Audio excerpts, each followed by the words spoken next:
하나님의 말씀은 창세기 30장 37절부터 43절까지, 그리고 31장 1절에서 3절,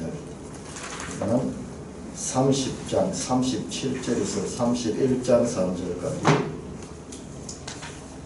들어가겠습니다.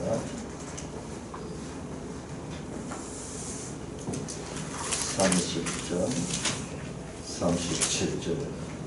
야곱이 버드나무와 살구나무와 신풍나무의 푸른 가지를 가져다가 그것들의 껍질을 벗겨 흰 무늬를 내고 그 껍질 받은 가지를 양떼가 와서 먹는 이전의 물 위에 세워 양떼를 향하게 하며 그때가 물 먹으러 위해 새끼를 베니 가지 앞에서 새끼를 베고 얼룩얼룩한 것과 점이 있고 아롱진 것을 낳은지라. 야곱이 새끼 양을 구분하고 그 얼룩무늬와 검이 있는 것을 라반의 양과 서로 마주보게 하며 자기 양을 따로 두고 라반의 양과 섞이지 않게 하며. 튼튼한 양이 새끼 뵐 때에는 야곱이 객천에다가 양떼의 눈앞에 그 가지를 두어 양이 그 가지 곁에서 새끼를 베게 하고, 약한 양이면 그 가지를 두지 아니하니 그렇게 함으로 약한 것은 라반의 것이 되고 튼튼한 것은 야곱의 것이 되니라. 같이 이에 그 산이 매우 번창하여 양떼와 너리와 낙타와 나귀가 많았더라. 31장 3절까지입니다. 야곱이 라반의 아들들이 하는 말을 들은즉 야곱이 우리 아버지의 소유를 다 빼앗고 우리 아버지의 소유로 말미암아 이 모든 재물을 모았다 하는지라. 야곱이 라반의 안색을 본즉 자기에게 대하여 전노하지 아니하더라. 여호와께서 야곱에게 이르시되 내 조상의 땅 내 조상에게로 돌아가라. 내가 너와 함께 있으리라 하시니라.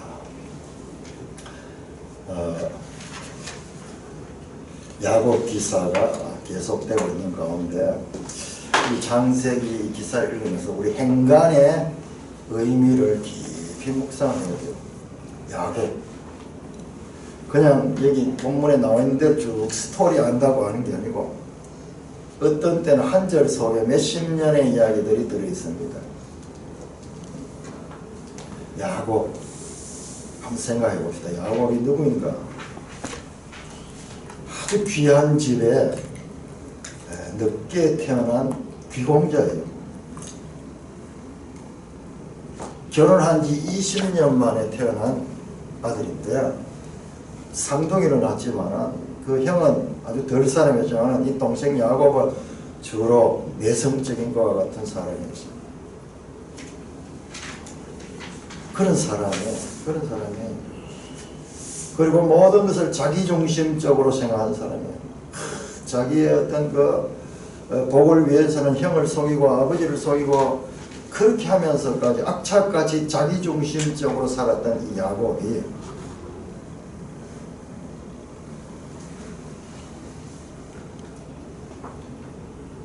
자신의 잘못을 인해서 고향에서 도망가게 됩니다. 형 예서가 죽이려고 합니다. 이를 갈면서 아버지 곡할 때가 가까워서 이제 아버지가 늙었기 때문에 아버지가 돌아가시면 하면 내가 저놈을 죽여버리겠다. 그렇게 하면서 복수의 칼을 갈고 있는 것을 리브가가 엿듣고 야곱을 저 먼 하란으로 보냅니다. 과거에 이 하란에 이 아브라함의 종이 갔었죠. 가서 리브가를 신부감으로 마련해 올 때 그때는 많은 재물을 그 낙타 10피를 이끌고 종과 많은 호위대들이 갔지만 지금 현재까지 야곱은 지금까지 봐서 혼자 가는 것 같아요. 일행이 조금 있을 수도 있을 것 같아요. 어떻게 뒤에까지 내용을 보면은 지금까지는 혼자 그 먼 길을 혼자 떠나가게 됩니다. 그러다 28장에서 그 노숙을 하다가 그 루스라는 땅, 지금 베델이라는 곳에서 잠자다가 거기서 하늘로부터 오는 그 이 사닥다리가 있는데 그게 사닥다리가 아니고요.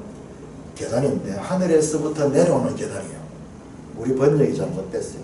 밑에서 올라가는 사다리가 아니고 위에서 하늘에서 땅으로 내려오는 사닥다리입니다. 이게 예수님이 요한복음 1장에서 그 말씀은 그 사닥다리가 인자라고 인자 위로 천사들이 오르락내리는 것을 보았다 하는데 그걸 알고 보니까는 그게 예수님이에요. 예수님.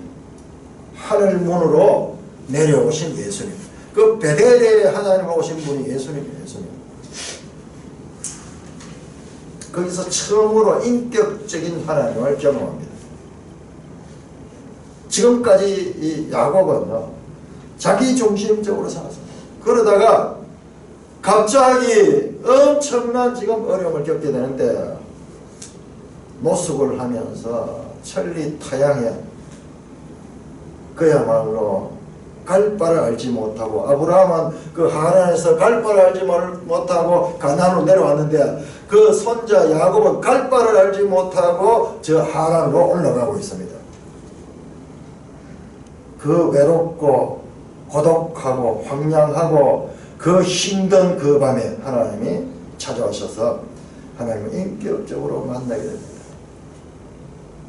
그리고 천신만고 끝에 이제 하란에 도착해서 거기에서 이제 정착하게 되는데 20년의 세월은 20년. 근데 그 20년 가운데 14년을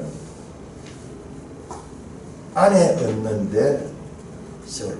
14년간 엄청난 노동을 했는데 노동의 대가가 아무것도 없어요.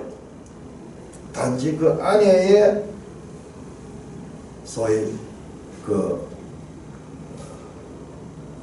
아내를 얻는 값으로 자신의 노동력을 바칩니다. 이 라반의 사람은 정말로 독한 사람. 야곱이 잘 속이고 야곱이 자기 목적을 위해서 물불을 안 가린 그다 그러면 라반은 그보다도 10배나 더한 사람입니다. 자기 목적을 위해서 딸들까지 팔아넘기는 그와 같은 사람. 그래 야곱의 고생이 얼마나 심했겠습니까? 나중에 뒤에 야곱이 일할 때 이야기하는 걸 보면 외삼촌에 대한 원망감으로 가득 차 있습니다. 14년 동안 그것도 썩어가지고 그렇게 이 일을 하고 14년이 지나고 자식이 수두룩이 났잖아. 자기는 빈털털이 아무것도 없어. 떠나지도 못해.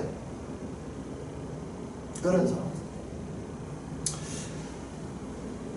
오늘 본문 30장 25절은 라헬이 요셉을 낳았을 때 야곱이 라반에게 이르되 나를 보내어 내 고향 나의 땅으로 가게 하소서. 요때가 14년 계약 기간이 끝났어요. 아내 품삯 대신에 아내를 얻는 그 값으로 치르는 그 기간이 지나 그게 요셉이 태어났습니다. 이제 고향을 가려고 합니다.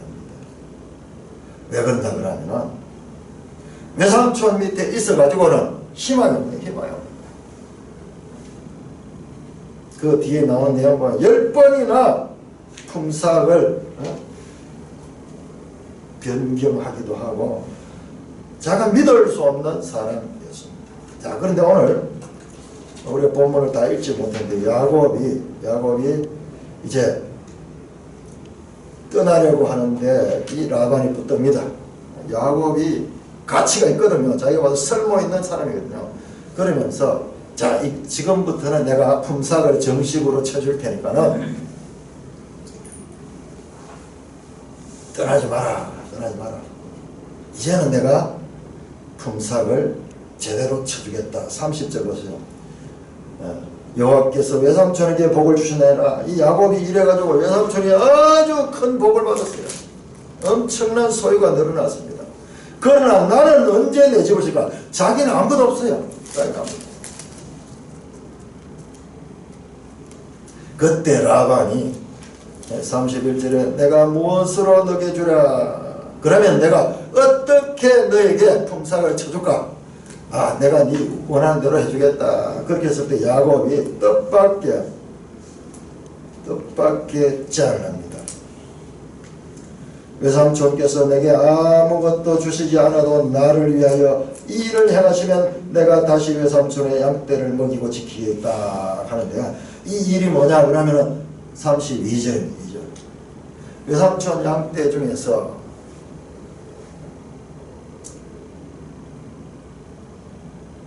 여러분 한번 묻겠습니다. 이 야곱이 제시한 조건이 어떤 조건이었습니까? 형과의 계약 조건. 나 이거 여러 번 읽었어요. 말이 좀 잘 안 되는 것 같아가지고. 자신은 어떻게 나에게 품삯을 쳐주면 좋겠다, 그렇게 제안했습니다.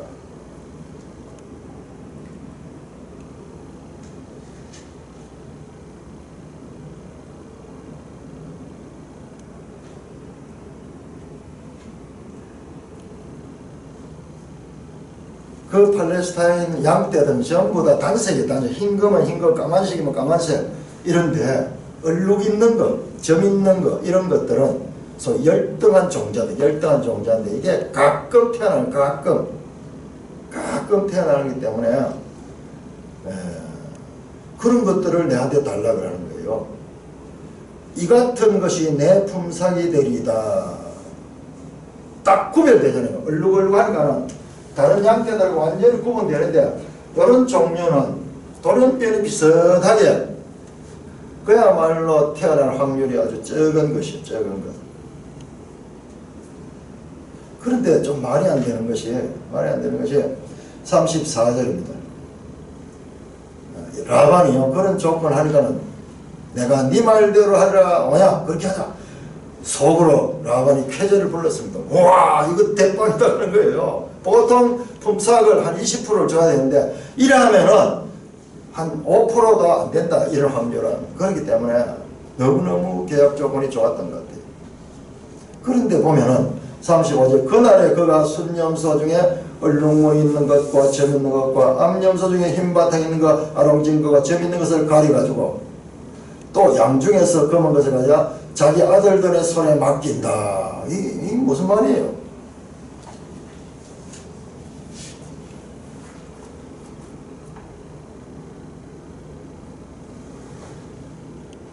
야곱이 원하는 게 이제 이런 것들을 원했는데, 이런 것이 새끼가 나면은 자기 것으로 하겠다. 그런데 바로 그 약속을 하고 난 다음에 바로 야곱, 그 라반의 아들들이, 그러니까 처남들이죠. 야곱의 처남들이 와가지고 그 라반의 양떼들 중에서 점 있고 아롱지고 이 검은 거는 다 가려내는 거니까, 다 가려내는 거예요.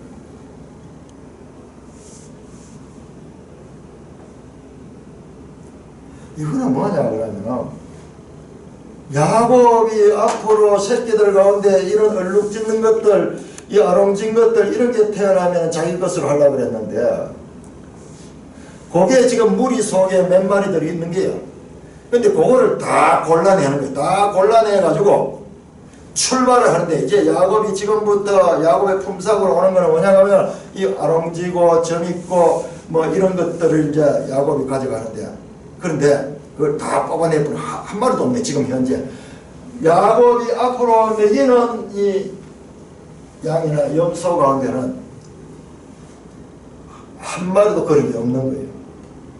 지금 현재 있는 것들은 다 골라내가지고 어디까지 갔냐, 저 멀리 데려가서 앞으로 지금 여기에 있는 흰색이나 이 한 가지 색깔로 되어 있는 그 양떼들과 섞일 수 있는 가능성을 완전히 끊어버리기 위해서 3일길을 떼어놓고 완전히 이제 지금 야곱이 앞으로 먹이는 양떼는 완전히 한 색깔밖에 없는 것들이에요. 그러면 이 한 색깔밖에 없는 것들 사이에서 이 점 있는 그 아롱진 것이 태어날 확률은 점점 더 줄어들어요. 야, 라반이 보통 사람이 아니에요. 그렇게 지독하게 계약을 맺습니다.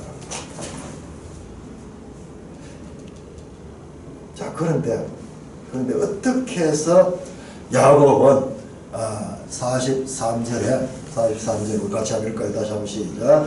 이에 그 사람이 매우 번창하여 양떼와 노비와 낙타와 나귀가 많았더라. 여기서 그 사람 야곱이에요. 야곱. 이런 불평등 조약을 했는데 야곱이 어떻게 부자가 됐을까요? 어떻게 부자가 됐을까요? 읽으면서 여러분들 좀 잘 이해 안 되는 부분, 좀 뭔가 이 문맥과 잘 어울리지 않는 부분들이 있으면 그런 부분들을 아주 표시를 해놨다가 조금 묵상을 해봐야 돼요. 자, 어떻게 야곱은 이와 같은 불평등 조약을 했는데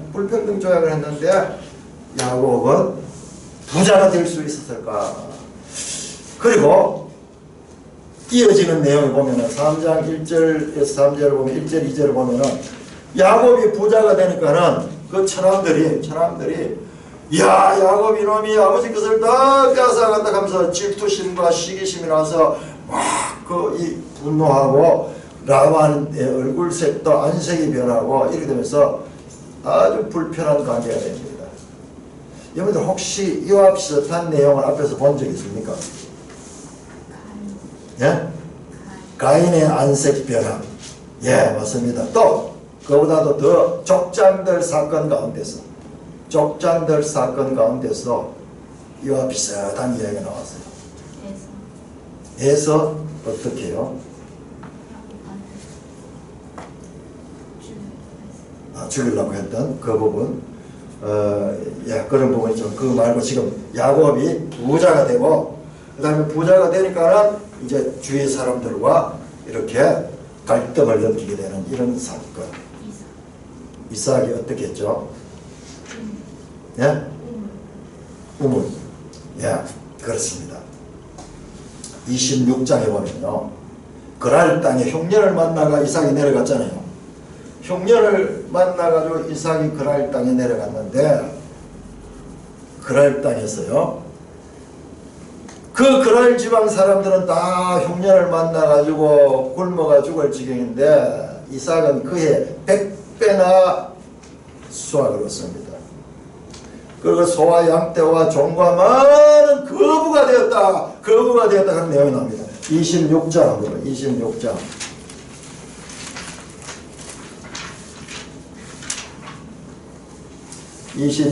12절 이삭이 그 땅에서 농사하여 그해에 그 흉년들은 그해에 말입니다.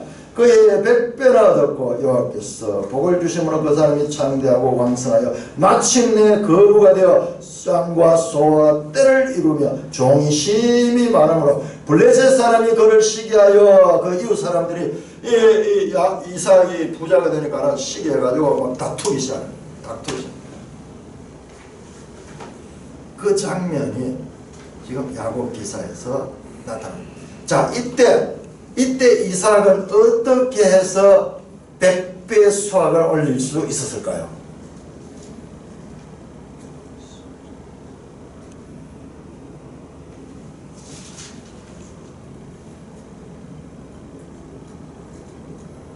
그 흉년 때 어떻게 100배 수확을 올릴 수 있으며 100세 된 아브라함이 어떻게 그 아들을 낳을 수 있었을까요? 예? 그렇습니다. 성경은 지금 그 이야기를 하려고 해요. 하나님이 기적으로 역사하시는 거예요. 자, 보세요.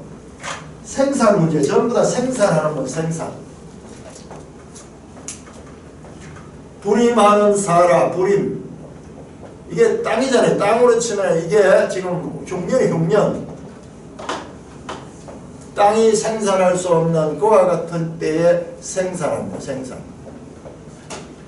이건 누가 합니까? 하나님이 하신 하나님. 전능하신 하나님. 자, 흉년의 때, 그랄 땅의 흉년. 그 흉년에 100배의 수확을 얻습니다.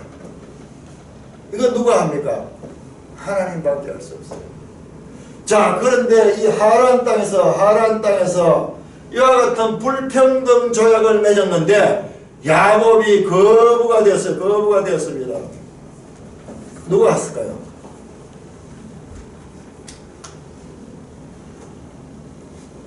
누가 했을까요?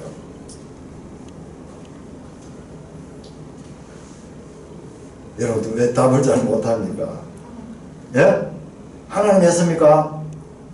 자, 그런데 그런 37절부터 야곱의 방법은 무엇일까요? 야곱이 기가 막힌 방법을 썼습니다. 버드나무와 살구나무와 신풍나무 푸른 가지를 가져가지고 그것을 얼룩얼룩하게 해가지고 양떼들이 교미할 적에, 튼튼한 놈이 교미할 적에는 그 얼룩나무를 다 갖다 놓고 약한 놈들이 교미할 때는 그것을 없이 했어요. 그러니까는 튼튼한 양들이 교미할 때 그 나무가지를 두니까 그걸 보고 그런지 그 새끼들이 태어날 때 얼룩얼룩하고 점 있는 것들이 태어나는 거예요. 그래서 야곱이 부자가 되는 거예요. 매우 번창하여 양떼와 노비와 낙타와 나귀가 많았더라. 아마 노비까지 사고 낙타까지 살 수 있으면, 낙타는요 그야말로 부의 상징이에요. 나귀까지 해서 그 양을 팔아가지고 엽서를 팔아가지고 샀는 것 같아요. 저는 거부가 됐어요. 성경은 이런 부분에 있어가지고요 단 한 줄로 끝내버려요. 이 성경이 하나님이 역사할 때는 여러분 보세요. 이 성경이 늘 그렇잖아요. 아까 앞에 사건도 그렇고 다 그렇다 그래요. 나중에 여호수아 때 전쟁할 때 보면은 준비 많이 하지만 막상 전쟁에 들어가면 아무 이야기 딱 끝나버려요. 자, 그러면 야곱의 이 방법은 무엇인가 합니다. 야곱은 어떻게 이 야곱이 거부가 될 수 있던 사건이 하나님이 하셨다는 것을 알 수 있어요. 31장 그렇습니다. 자, 31장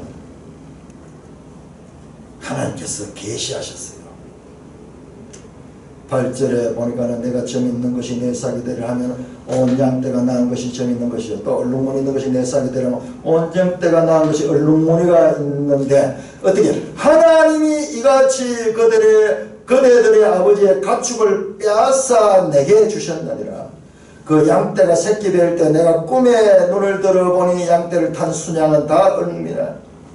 지금 자기가 키우고 있는 양들은 전부 다 얼룩이 없는 것들인데도 꿈에 보니까는 그 양들이 교미한데 얼룩 있는 것들이 교미하는 거예요. 그래서 얼룩 있는 것들이 나오는 거예요. 그래서 야곱은 이와 같은 불평등 조약을 할 수 있었던 것, 말도 안 되는 불평등 조약을 할 수 있던 건 하나님의 계시 때문에, 하나님의 말씀 때문에, 이 말씀을 믿은 거예요.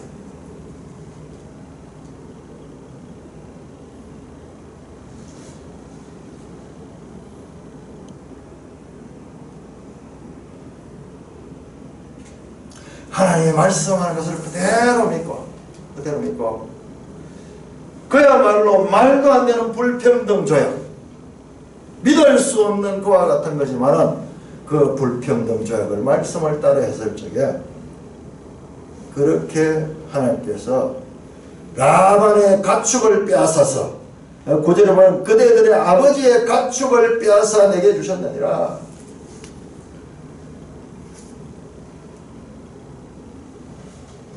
하나님이 기적으로 그 희귀하게 태어나는 얼룩 그리고 점 있는 것들을 엄청나게 탄생하게 됩니다.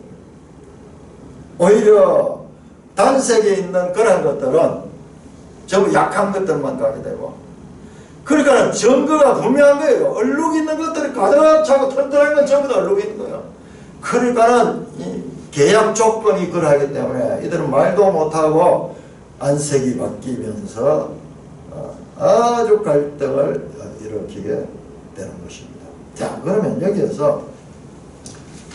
여기에서 야곱이 사용한 방법은 무엇이냐? 우리 많은 경우에 이 부분을 야곱이 기가 막힌 생물학적인 이 방법을 이용해 가지고 이렇게 얼룩배기를 많이 낳았다, 그렇게 이야기들을 많이 합니다.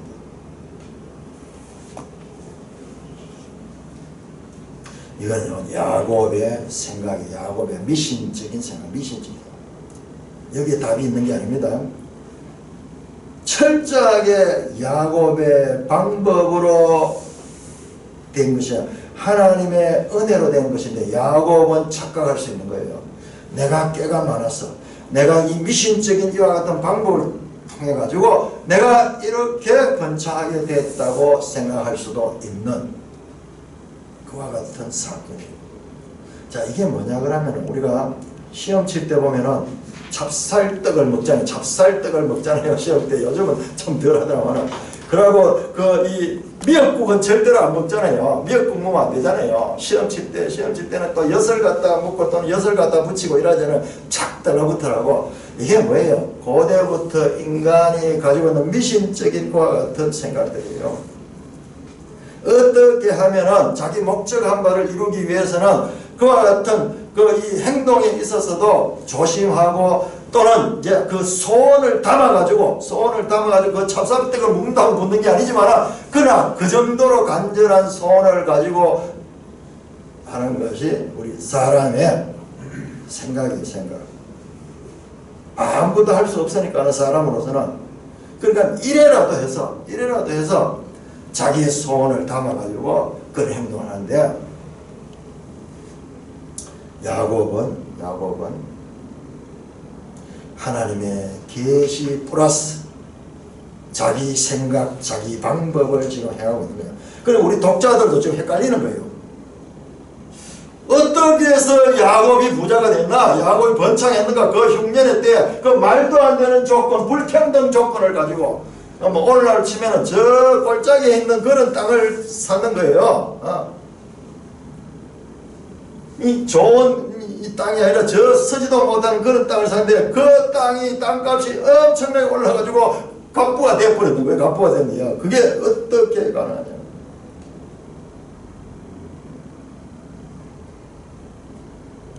하나님이 하셨습니다. 분명히 뒤에 나오잖아요. 그런데 그 하나님의 말씀과 자신의 생각과 방법을 지금 섞어서 하고 있습니다. 자, 여러분 한번 거슬러 봅시다. 이 족장들 이야기 속에요, 어마어마한 내용이 들어있어요. 자, 리브가가 이삭을 속여가지고 그 야곱에게 축복하도록 하지 않았다 그러면은 야곱이 장자권을 얻지 못했을까요?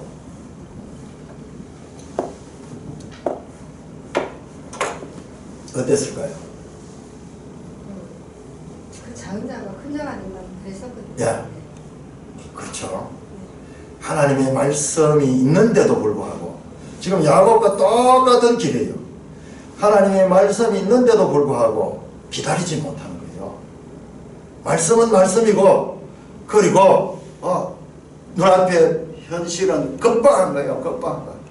그리고 자기 수단과 방법을 가지고 축복을 받는 거예요. 잠깐 바뀌는 축복을 받았습니다. 자, 그러면은 그냥 하나님의 뜻이 이루어진가, 리브가가 그와 같은 방법을 쓰는 결과 달라진 게 무엇일까요?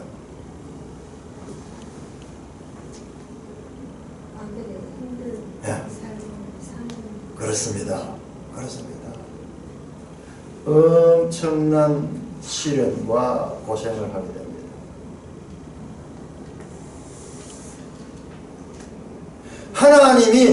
하나님이 그 아브라함의 종이 그 말씀을 따라 했을 때 순적히 모든 일들이 다 이루어져, 너무나 순적하게 다 하나님이 뜻 안에 있을 때 이루어졌는데,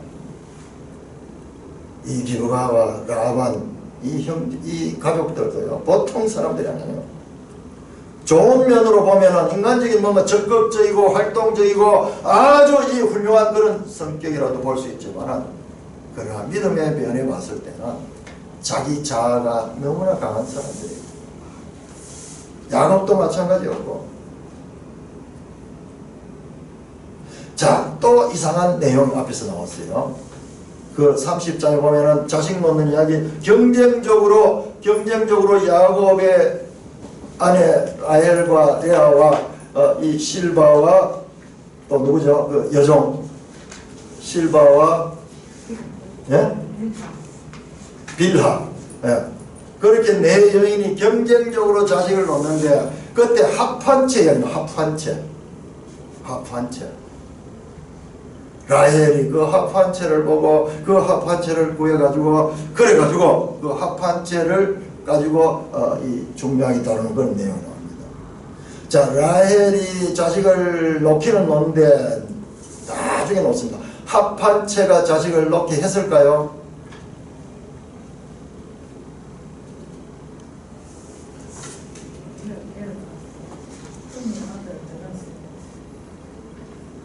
합판체는 인간적인 방법이고 세상적인 방법이고 이 사람들의 이 전통적인 그런 방법인데 하나님이 자식을 놓게 하셨어요. 자, 보세요. 성경에서 그 이야기를 강조해서 하는 거예요. 자, 30장 17절 하나님이 레아의 소원을 들었으므로 22절 시작 하나님이 라헬을 생각하신지라 하나님이 그의 소원을 드시고 그의 태를 여셨다. 이 태를 주장하시는 분은 하나님. 그런데도 불구하고 합판체 가지고 그렇게 밀고 당기고 하면서 그 합판체를 추구하고 있는 모습을 보게 됩니다.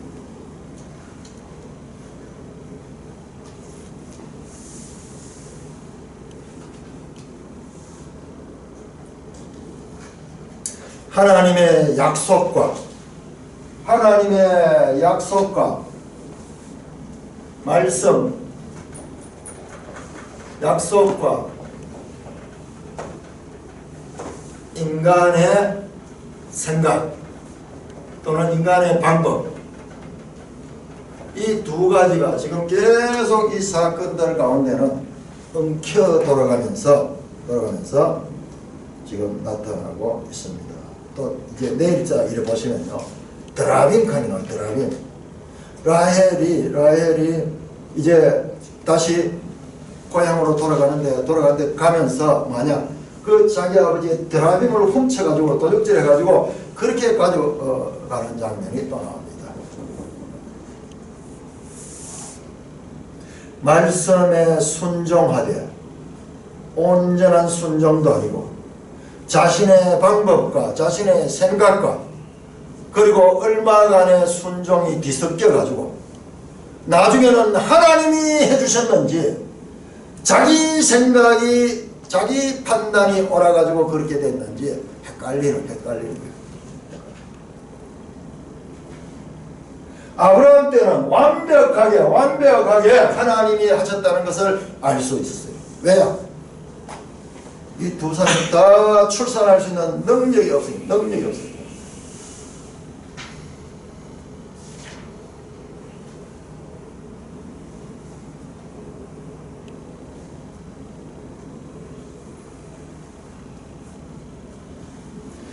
자, 우리가 성경을 보면서 지금 이 기사는, 이 창세기 이 기사는 되게 중요한 거예요. 우리가 이 핵심을 놓치고 있기 때문에 성경은 이렇게 강조해서 하지. 이게 신약에 오면 전부 뭐냐 그러면 신약에 바울서신이 바울서신 로마서나 갈라디아서 일부분을 빼고는 전부 뭐냐 그러면은 성령을 따라 살아라. 성령을 따라. 자기 생각이 아니고 자기는 죽었고 이제 성령 안에서 살아라 하는 그 이야기예요. 전부 그 이야기 전부.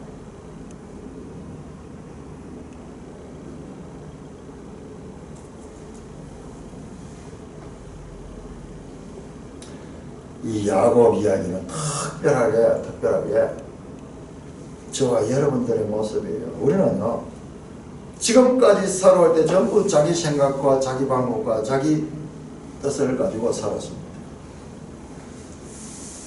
저는 예수 믿고 집안에서 처음 예수를 믿고 그렇게 열심히 뭐가 그랬는지 모르지만 열심히 교회 다녔어요.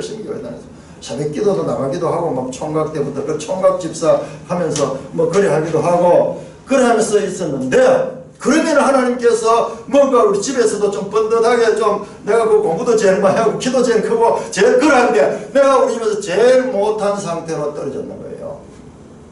그래서 너무 힘들은 얘기예요. 너무 힘들면 뭐 누구 딴 사람 비교할 것도 없어요. 힘들면 비교할 것도 없고 그냥 사는데 급급하기 때문에 그런 생각도 할 겨를도 없이 살고 있는데, 한날 어떤 분이 저를 만나가지고 이런 이야기를 하더만 뭐라고 하는 거잖아요. 하나님이 형제님을 지금 다루시고 계신다. 그분은요, 이야기를 하는데 마치 자기가 모든 것을 다 아는 것이 너무나 자신감 있고 당당하게 그렇게 말하는 거예요. 난 충격받았어요. 왜? 우리 교회에서나 내 주위에서는 아무도 이 내 문제를 하나님 말씀에 비춰서 이야기하는 사람 아무도 없었어요. 단지 헷갈리는 거예요. 예수 믿으면 복 받는다, 그 생각은 많이 듣고 그렇게 해왔는데, 복은커녕 모든 것이 다 풍비박산이 나고 내 생각과 내 기대 등 모든 게 다 무너지는 이와 같은 상황에 너무 충격적인 거예요. 너무 충격적인 거예요. 믿음으로 산다고 자식도 하나님이 주시면 주는 대로 받았고 그렇게 했는데도 불구하고 내게 돌아온 것은 너무나 말도 안 되는 상황인 거예요. 근데 그 형제님이 그렇게 이야기하는 거예요. 그런데 너무 당당하고 자신있게 이야기하길래 그 형제의 말이 한편으로 들어오는 거예요. 이 형제가 무슨 목사님도 아니고 무슨 뭐 공부도 많이 있는 사람도 아니고 그야말로 세상적으로 별 볼 일 없는 사람이에요. 그때 당시 개인 택시 하신 거예요. 근데 이야기를 보면 성경에 대해서 많이 알고, 그리고 이 삶이, 나는 성경을 그만큼 많이 하는 사람 처음 봤어요. 이때까지 우리 교회 다니면서 받는 사람은 완전히 다르요. 그런데 자신은 어떻게 그렇게 자신있게 그 이야기를 했는가? 지금 내가 어저께 또 전화를 해서 그분한테 다시 우리가 요번에 이 공부를 하고 이 야곱 공부를 하면서 참 고마웠다고, 그때 참 고마웠다고, 내일 만나고 또 식사 같이 하기로 이렇게 했는데, 자, 성경에서요 두 가지입니다. 우리는 지금까지 성경을 봐도 제대로 보지 못하고, 첫째로는요, 우리가 하나님께서 우리에게 구원 얻는 진리를 이 책 속에 담아주셨어요. 구원 얻는 진리, 진리대로 믿어야지 구원 얻습니다. 그리고 또 한편으로 그에 못지않게 아주 중요한 걸 주는데, 구원 얻은 자의 삶의 태도, 삶의 성품, 구원을 얻은 자가 어떻게 살아야 되는가, 그 성품을 가르쳐 주고, 구원 얻은 자가 그 구원 얻은 자답게 살지 못할 때 하나님은 그 사람을 여러 가지 어려움을 통해서 그를 다루어서 연단시킨다는 그와 같은 것입니다. 이 야곱 이야기는 전부 그 이야기예요. 그런데 그와 같은 삶이, 구원받은 자의 삶이 급작스럽게 변화되냐? 그렇지 않습니다. 한두 번 되었다고 해도 그게 되는 게 아니에요. 말씀 안에서 계속 이 원리를 보면서 그 안에서 이것을 깨달아지면 고생을 안 하는데, 이걸 깨닫지 못하면 평생 고생하고 평생 고생. 지금 리브가가 쓸데없는 그 이삭을 고생하게 하는 것도 바로 그 자기 생각 때문에, 자기 방법 때문에.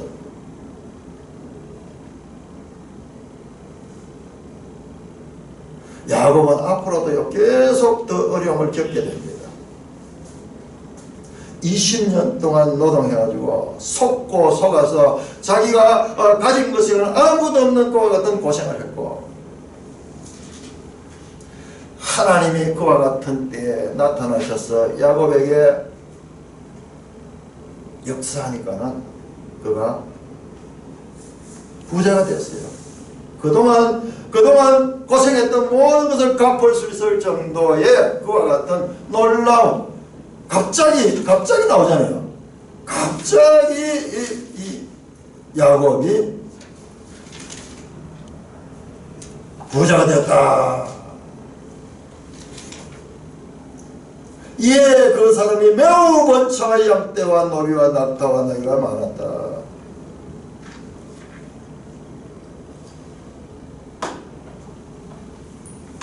저는 그 형제가 와서 그 이야기를 할 때는 정말 충격받았어요.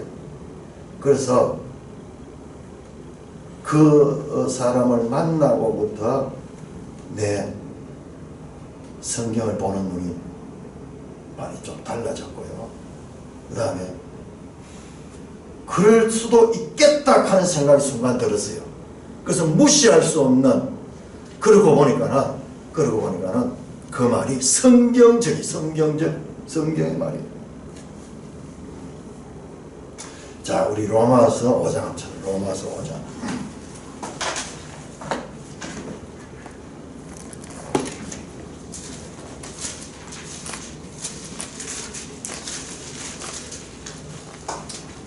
자, 우리가 지난번에 로마서 4장은 전부 아브라함 이야기입니다.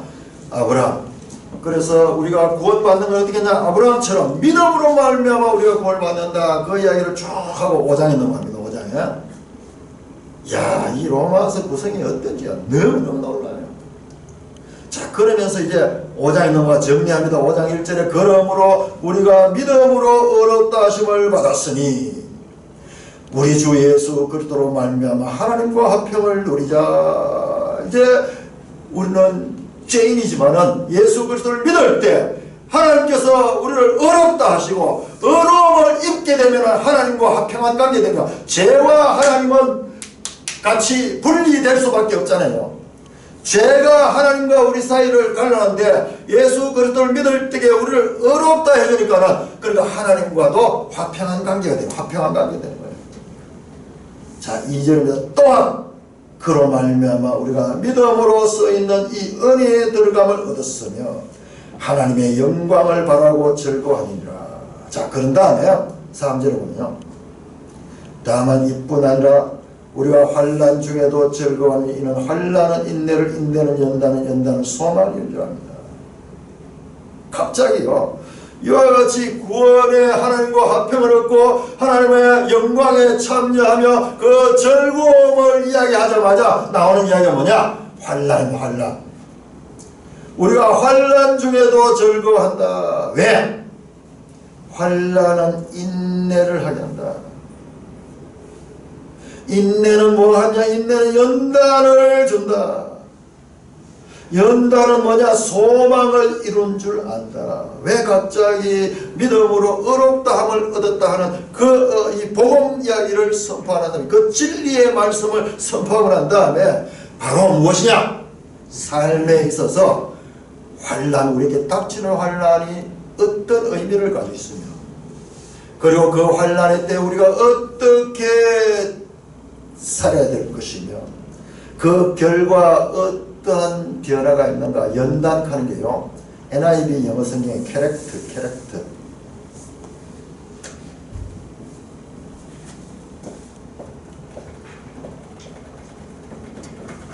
영화 이야기 때 캐릭터 하는 그 배우 캐릭터가 어떻고 성품, 성품입니다.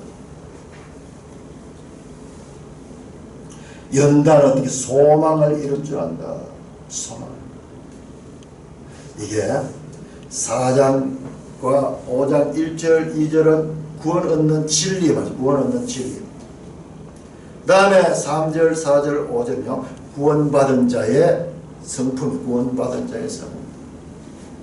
우리는 예수 믿고 반드시 성품의 변화를 받아야 되는 그와 같은 존재예요.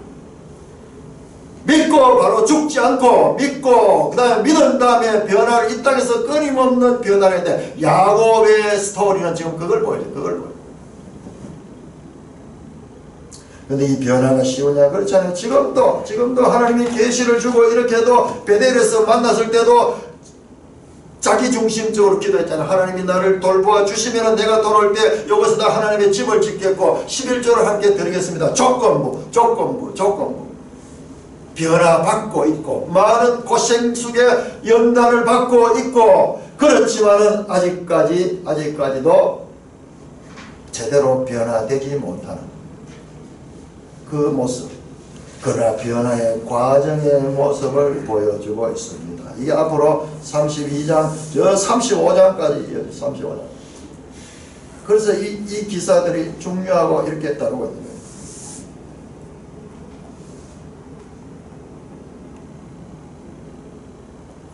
환란이 있습니다, 성도에게. 그러나 그 환란을 믿음으로 잘 순종하면 그 많은 고생하지 않고 넘어갈 수 있어요. 왜? 구원받은 백성은 구원받은 자의 삶을 살기 위해서 지금까지 자기가 살던 방법과 자기가 믿고 있던 그와 같은 게 다 깨떨어져야 돼요.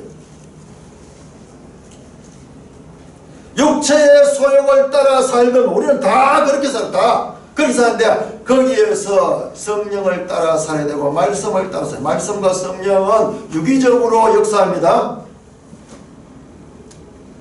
성경 지식이 많이 있어도 이 지식이 이와 같은 체험으로 성화되지 아니하면 그것은 하나님이 기뻐하시는 바 아니에요. 그러니까 우리가 말씀을 깊이 우리가 하루에 우리에게 주어지는 요 매일 성경 요 한 장 이것만 해도 이건 저는 저에게 제가 이 설교하고 일하는 건 이게 내한테 하루의 과제니까. 그렇지만 여러분들도 그렇게 시간은 없지만 읽어주셔야 돼요. 그러면 내가 이야기하는 게 그게 확 꽂히게 돼요. 확 꽂히게. 그러면 우리가 말씀 안에서 힘을 얻고 말씀대로 한 걸음 한 걸음 떼는데 너무 오랫동안 시들면서 하나님이 우리에게 고생시키는 게 목적 아닙니다. 하나님의 악취미가 있어가지고 우리에게 어려움을 자꾸 주고 그렇게 해서 그런 게 아니라 지금 보면 야곱과 이것들은 전부 그 어려움들을 자초하는 자초 자기가 스스로 그 어려움의 불구덩이에 기름을 지고 들어가고 있는 사람이 들어가고 있다. 그래서 20년을 고생했습니다. 20년을 이 지독한 자신의 속임수를 능가하는 속임수의 대가를 만나게 하나님 하셨고 그리고 자신이 거짓말하는 것보다 훨씬 더 강한 거짓말, 큰 거짓말하는 자를 만나서 야곱은 징계를 당하는 그 과정을 통해서 야곱은 하나님께서는 그 과정을 왜 주셨는가? 그 답이 여기 나와요. 자, 웨스트민스터 신앙 고백서 우리 봅시다. 43쪽.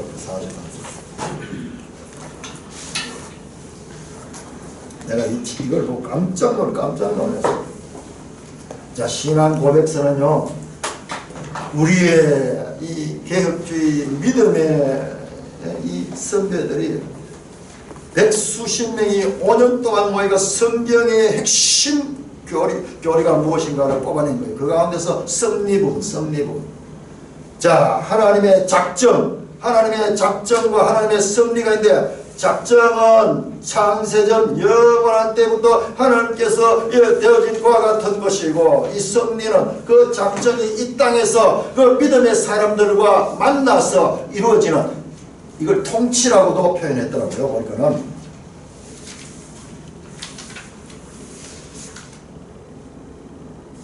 보세요. 39쪽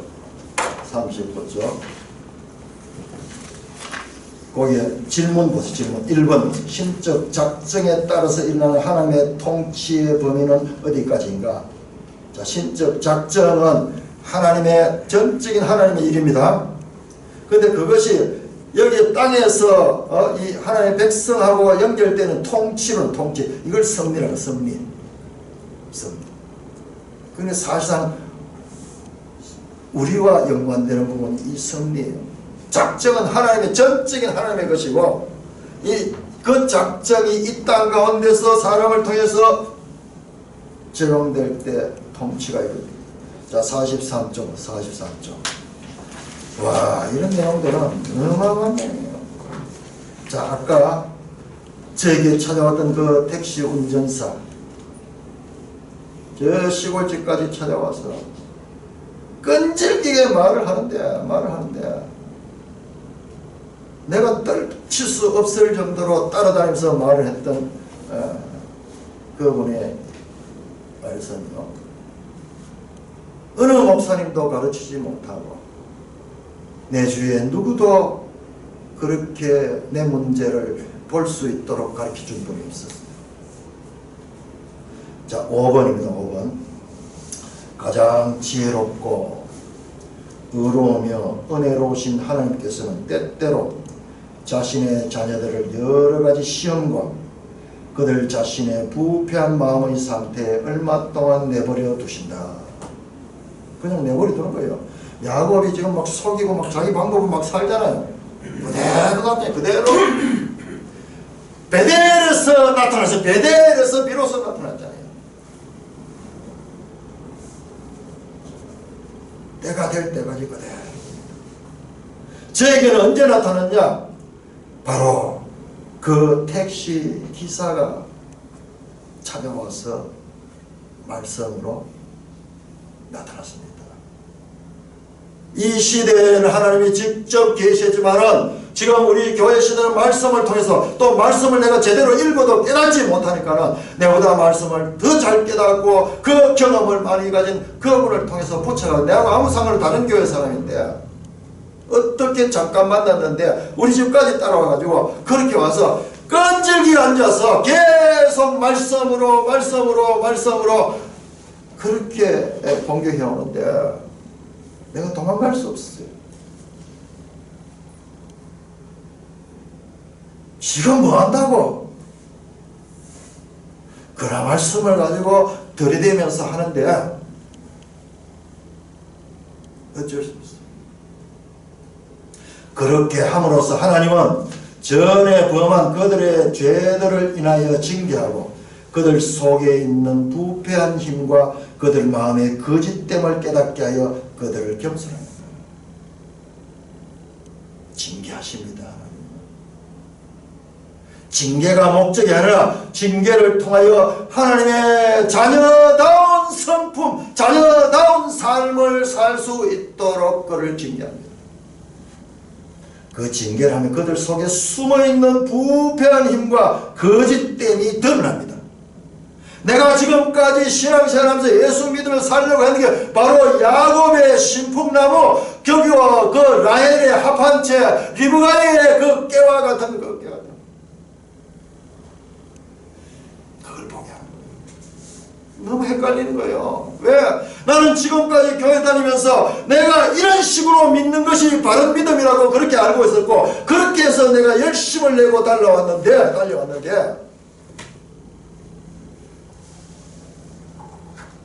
정반대. 도대체 혼동스러운 거예요. 그래서 말씀도 더 자세히 보게 되고 그분이 와서 막 성경 여기저기 이야기를 하는데 처음 듣도 보다 못한 이야기를 하고 책들을 주는데 그 책도 보니까 내가 늘 많이 이야기했던 그 아브라함 그 이야기하는 그 기사가 나옵니다. 아니에요. 내가 지금 잘못 믿어서 저주받는 것이 아니라 비로소 이제 네가 믿음의 길을 처음 제대로 가기 시작하기 시작했다. 왜? 지금까지 예수를 믿어도 전부 자기 중심적인 그 생각, 자기를 강화, 이 기독교를 통해서 내 자신을 강화시키고 내 자신을 크게 하고 내 자신을 주장하기 위해서 기독교를 이용했지. 너가 정말로 하나님 그 말씀 속에 순종하면 그 말씀 가운데 네가 네 자신을 복종시킨 적이 있는가? 없어요. 아무도 없어요. 믿고 기도하고 하나님 주시옵소서 그렇게 하면은 주실 줄로 믿고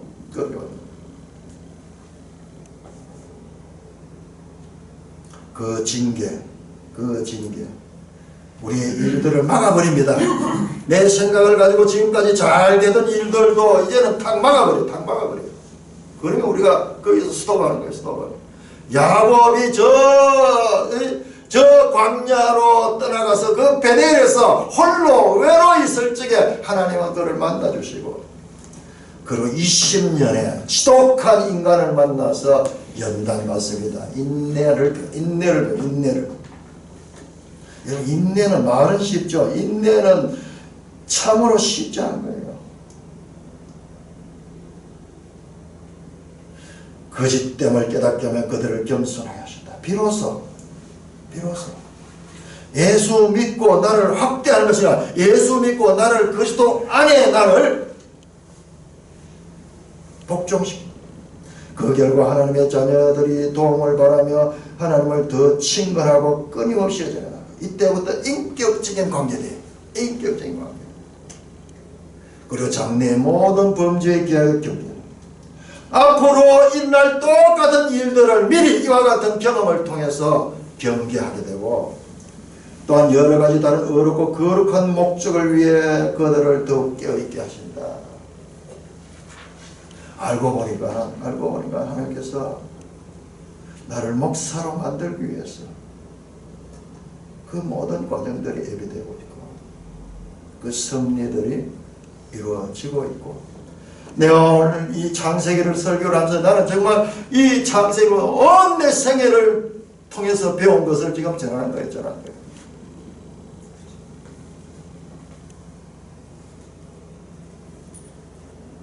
성경이 무엇을 말씀하는가? 우리는요, 늘 우리 중심이에요. 성경조차도 내 생각을 확대하고 내 자신을 합리화하는 도구로 쓰잖아요. 지금 끊임없이 지금 그 일을 하고 있잖아요. 신풍나하는 말씀이 있는데도 불구하고 리브가가 자기 생각을 가지고 하고 있고, 하나님은요, 이제 앞으로 이제 브니엘에서 하나님이 야곱을 만나실 거예요. 그 야곱의 환도뼈를 치실 것입니다. 긴 연단의 기간. 하나님 뭐 대충 하면 안 됩니까? 아니야. 그렇게 해서 안 돼요.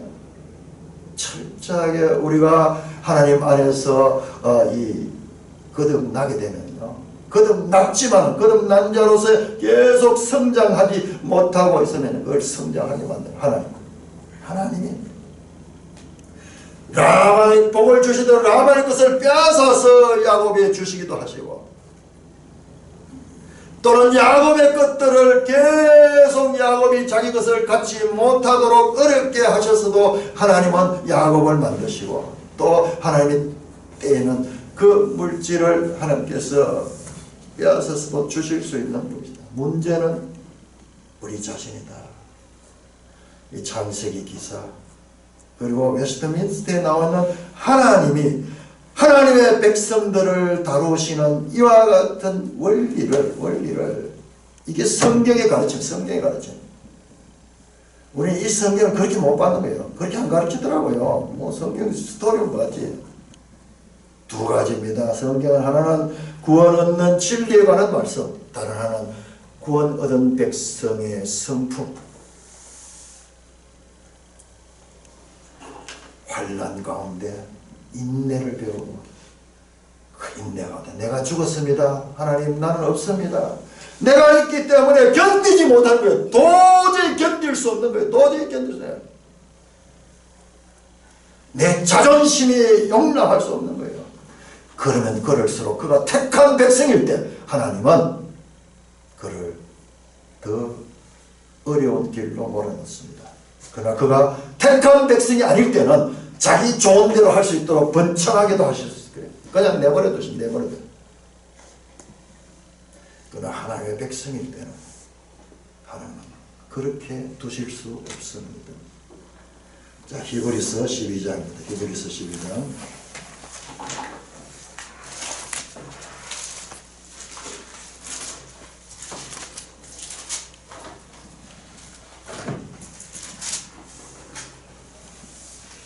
성경에는요, 이와 같은 하나님의 백성들을 다루시는 그 같은 말씀들이 계속 반복해서 나옵니다. 5절입니다. 12장 5절. 또 아들들에게 고난같이 너에게 권면한 말씀도 잊었도다. 일러스되 내 아들아 주의 징계하심을 경히 여기지 말며 그의 꾸지람을 받을 때 낙심하지 말라. 주께서 그 살아신 자를 징계하시고 그가 받아들이신 아들마다 채찍합니다. 징계로 알고 그 하나님 앞에 제대로 이 순종하고 자신을 돌이키면 하나님은요 징계가 목적이 아니고 그 자식 바로 되는 것이 목적입니다. 7절 너희가 참으면 인내하는 것은 징계를 받기 위함이라. 하나님이 아들과 같이 너희를 대우하시나니 어찌 아버지가 징계하지 않는 아들이 있어요. 징계는 다 받는 것이 너희에게 없으면 사생자여 친아들이라. 우리 육신의 아버지가 우리를 징계하여도 공경하였거든 하물며 모든 영의 아버지께 더 복종하며 살려 하느니라. 그들은 잠시 자기 뜻대로 우리를 징계하거나 오직 하나님은 우리의 유익을 위하여 그의 거룩하심에 참여하게 하시느니라. 11절 같이 시작. 무릇 징계가 당시에는 즐거워 보이지 않고 슬퍼 보이나 후에 그로 말미암아 연단받은 자들은 의와 평강의 열매를 맺느니라. 하나님이 누구신가? 야곱을 통해서 우리에게 말씀하시는 하나님을 자세히 보시며 저와 여러분 안에서 야곱의 요소가 없는가?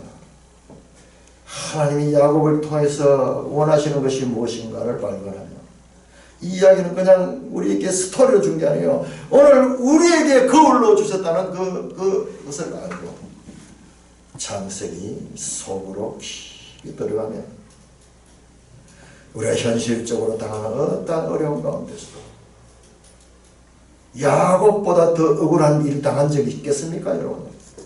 속아서 14년 동안 품삯을 받지 못하고 그렇게 죽도록 부잣집 그 고생하고 하지 않은 그 아들이 그때 이후로 양을 치는데 양을 얼마나 잘 쳤는지요. 양을 잘 쳐가지고 그 큰 목축 기술자가 됐어요.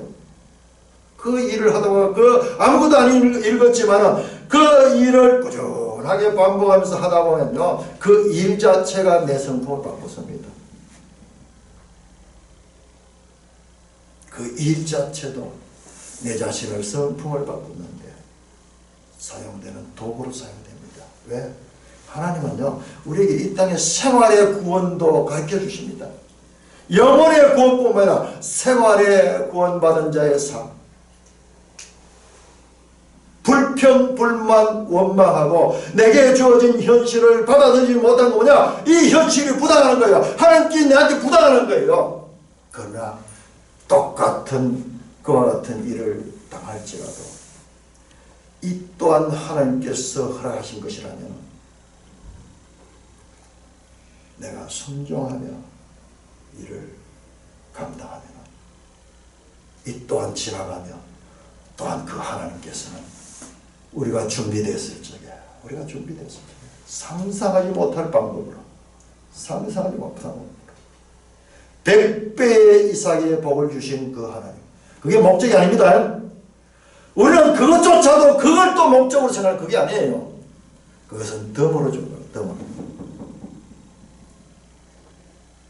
야곱이 맹번창하여 양떼와 너희와 낙타와 나귀가 많았더라.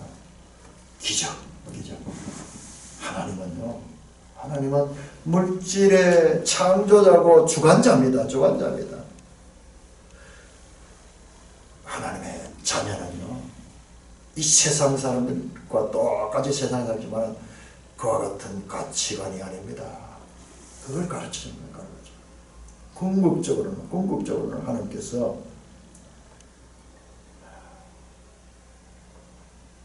그로 말미암아 연단받은 자들의 의와 평강의 열매를 맺게 하고 우리의 유익을 위하여, 이 유익은 이 땅에서 뭐 좀 더 가지고 오래 살고 건강한 그 문제가 아니고 그 영원한 하나님 나라의 백성에 참여하는 그와 같은 큰 복을 말하는 것입니다. 하나님 아버지 은혜를 감사합니다.